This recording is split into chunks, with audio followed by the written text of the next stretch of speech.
أحل لكم ليلة الصيام الرفث إلى نسائكم هن لباس لكم وأنتم لباس لهن علم الله أنكم كنتم تختانون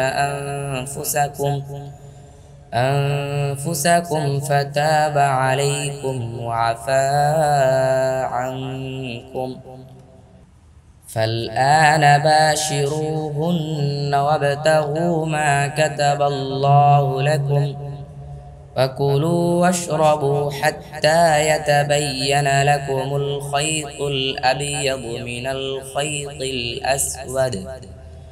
الخيط الأسود من الفجر ثم أتموا الصيام إلى الليل ولا تباشروهن وأنتم عاكفون في المساجد تلك حدود الله فلا تقربوها كذلك يبين الله آياته للناس لعلهم يتقون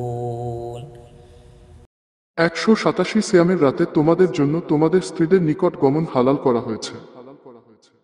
তারা তোমাদের জন্য পরিচ্ছদ এবং তোমরা তাদের জন্য পরিচ্ছদ। আল্লাহ জেনেছেন যে তোমরা নিজেদের সাথে খিয়ান্ত করছিলে।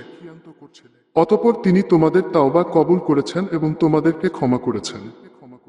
অতএব এখন তোমরা তাদের সাথে মিলিত হও এবং আল্লাহ তোমাদের জন্য যা লিখে দিয়েছেন তা অনুসন্ধান কর। আর আহার কর ও পান কর যতক্ষণ না ফজরের সাদা রেখা কাল রেখা থেকে স্পষ্ট হয়।